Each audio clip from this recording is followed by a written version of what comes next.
O pessoal já está copiando já. Estenda a sua mão. Senhor, queremos te agradecer pela vida do Marcelo. Mostrar no coração dele, através dele, que a tua autoridade, Senhor, se manifeste, fale e toque os nossos corações, Senhor. Que possamos estar abertos, Pai, como uma terra boa para receber a boa semente, Pai, em nome de Jesus. Amém. Glória a Deus. Bom estarmos aqui. Nós vamos ler um texto de Marcos 5. Marcos 5, do 21 ao 42. Consegui pôr na tela aí, porque eu trouxe a Bíblia, mas eu deixei ela ali. E fique livre do seu sofrimento. Enquanto Jesus ainda falava, chegaram algumas pessoas da casa de Jairo, o líder da sinagoga. Jesus, porém, ignorou essa notícia e disse ao líder da sinagoga: não tenha medo, apenas creia. Então, não deixou ninguém segui-lo, senão Pedro, Tiago e João, irmão de Tiago. Quando chegaram à casa do líder da sinagoga, Jesus viu um alvoroço, com gente chorando e se lamentando em alta voz. Então entrou e lhes disse: por que todo esse alvoroço e lamento? A criança não está morta, mas dorme.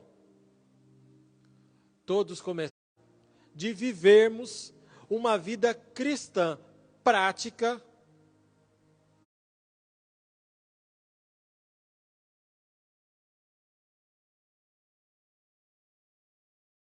que já ouvimos alguma palavra, algum estudo, já lemos sobre fé. E talvez nesse dia você se animou e disse: é isso mesmo, eu preciso ter mais fé. Eu preciso crer mais. Eu preciso saber que coisas que no mundo espiritual já aconteceram, eu preciso tomar posse para que elas possam acontecer. Mas, com o passar dos dias, com a movimentação das circunstâncias, com os desafios chegando, as provas chegando, a porta não se abre, o milagre não chega, a cura não vem,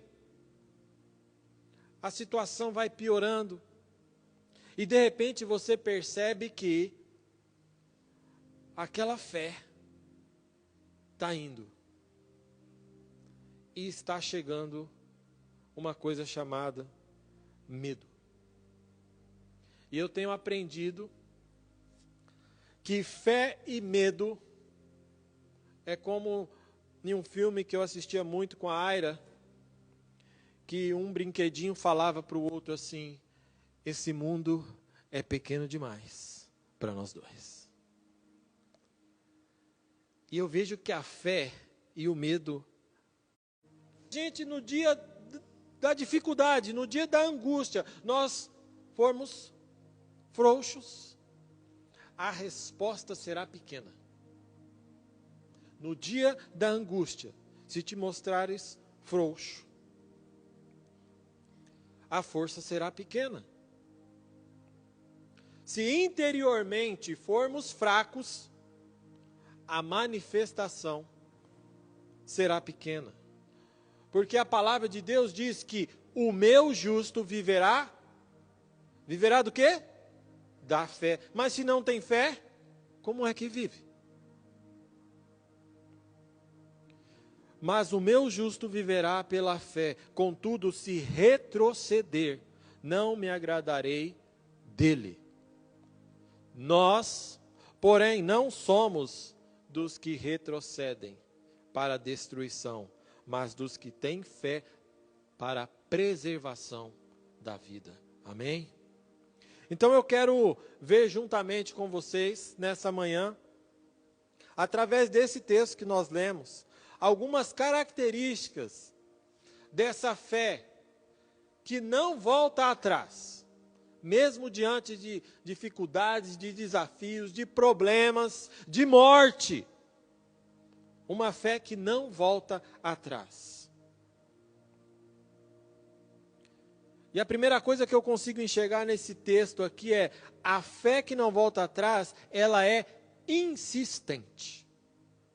Insistente. Quantos aqui, você não precisa ler,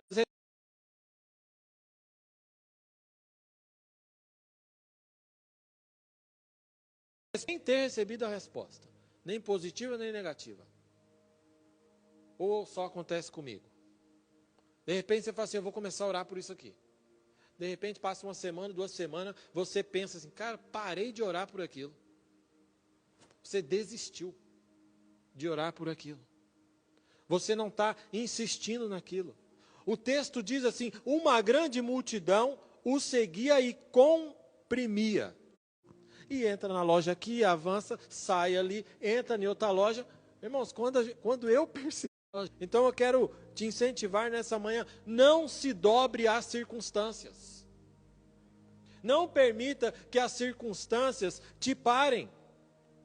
Salmo 42, 5 diz, o salmista está dizendo assim: por que está tão triste, ó minha alma? Por que te perturbas dentro de mim? Põe a tua esperança em Deus, porque eu ainda o louvarei. Olha só, o salmista está falando, sabe com quem? Com ele mesmo. Parece loucura, mas não é. Ele está dizendo assim: ô, alma, porque alma, corpo e espírito. Ele está dizendo assim: ei, eu não vou me render às circunstâncias. Eu tenho servos. E eu falo para ele: vai para lá e vem para cá, e eles vão. Então eu sei que se você será curado. E o texto diz que Jesus fala assim, o texto diz que Jesus ficou admirado com o tamanho para nós. Eu não estou querendo aqui hoje dizer assim, eu sei que não é assim. Mas existem coisas que o Senhor já nos deu. E estão preparadas para nós. Então tome posição, tenha ousadia, insista em oração. Talvez o Senhor vai responder não. Lembra quando o filho de Davi ficou doente?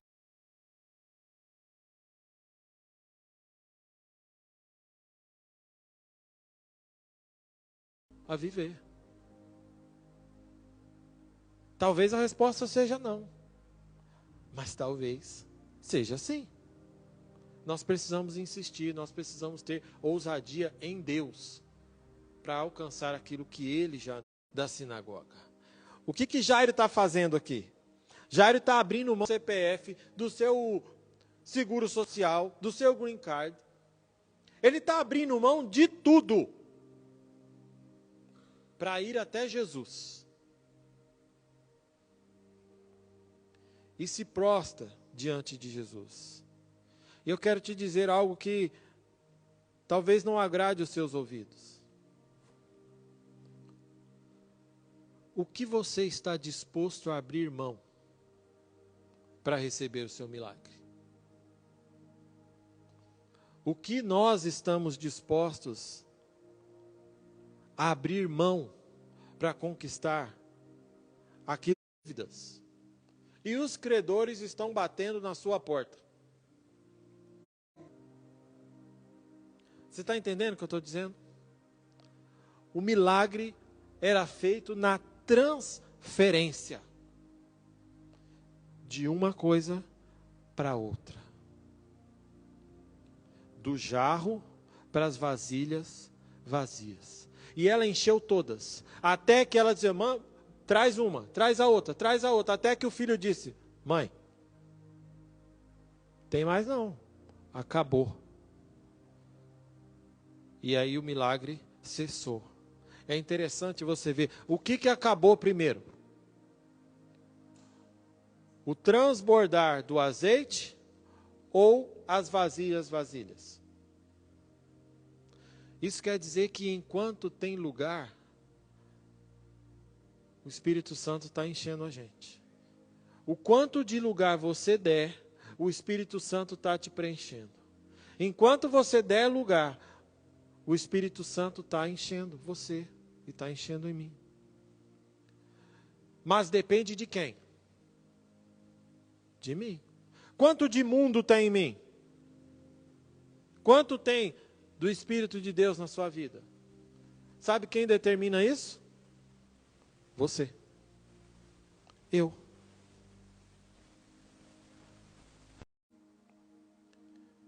Não permita que a lógica faça sucumbir o seu mente e olhando para trás e aquela multidão, uma vontade de mandar todo mundo sumir dali e sair correndo com Jesus. A sua filha está morrendo em casa. Você vai buscar o socorro. Você vem para casa correndo ou você vem engatinhando? Não. Na nossa lógica é mais fácil orar por um doente. Não. Para ele, está morto ou está doente, tanto faz. Se ele vai fazer o milagre, tanto faz. E aí o texto nos... A minha mulher... Vou entrar na conclusão. Mesmo se você tiver uma fé, como um grão de mostarda, desse tamanho assim, ó. Se você colocar ela em prática, se você cultivar ela, ela vai crescer. Ela vai aumentar. Ela vai aumentar. Até que você alcance a estatura, o tamanho da fé necessário. Judas 1:3 diz assim: amados, embora eu tivesse me empenhado muito para escrever a vocês acerca da salvação, senti que era necessário escrever para encorajá-los a batalhar pela fé. A fé é uma coisa que nós precisamos batalhar para que ela aumente, para que ela cresça. Essa semana eu fiquei meditando também naquela passagem que Pedro anda sobre as águas. Sidney, qual é a probabilidade de um cara que nasceu na beira do rio, que é pescador, não saber nadar? É difícil, né? É muito difícil. E aí eu fiquei pensando que Pedro está ali no barco, Jesus está vindo e ele fala: Senhor, deixa que eu vá com você. Aí Jesus diz o quê? Vem cá. E aí Pedro sai do barco e começa a andar sobre as águas. Mas o texto diz que Pedro começou a reparar no vento. E ele começou a afundar. Mas se Pedro sabia nadar, qual o problema? Era só ele nadar, voltar para o barco, e estava resolvido. Mas Pedro olha para o mestre e diz assim: Senhor, salva-me. Eu entendo que Pedro ali está dizendo: Senhor, aumenta a minha fé. Aumenta a minha fé para eu continuar, para eu caminhar mais, para que a minha fé não seja pequena só para sair do barco, mas para me enfrentar os desafios da vida, para mim passar por cima dos obstáculos que todo dia vem, querendo me derrubar. Querido, nós precisamos, nós necessitamos, não tem como nós vivermos uma vida cristã sem batalharmos por essa fé. Porque senão, sabe o que vai acontecer? O medo vai nos derrubar. O medo vai fazer com você o que ele fez comigo essa semana. Terça-feira. Eu fui dormir preocupado com o trabalho, com tantas questões da vida. E estudando para pregar, hein? Olha só como é difícil. Eu sei que não é fácil. Os discípulos estão dizendo: Senhor, aumenta-nos a fé, porque senão a gente não aguenta. E essa semana eu comecei: Senhor, aumenta a minha fé, porque senão eu não aguento. Na terça-feira eu acordei como de costume, levantei da cama, irmãos, E eu ia cair de cara no chão, tonto, cabeça doendo, nuca doendo. Só que eu consegui me jogar para trás e cair na cama de volta. Aí eu cochilei, dormi, acordei mais 1 hora. Falei assim, deve ter sido um mal-estar. Levantei de repente, né? Fui levantar. Aconteceu a mesma coisa. Eu passei o dia deitado. Eu não conseguia levantar. Me deu uma crise de estresse. Uma crise de estresse. E eu passei o dia ali. E o Senhor ministrando no meu coração. E aí me veio Provérbios 24:10. Se te mostrares frouxo no dia da angústia, a sua força será pequena. Eu estava frouxo. Eu estava me rendendo às circunstâncias. Eu estava dando maior importância para os problemas do que para Jesus.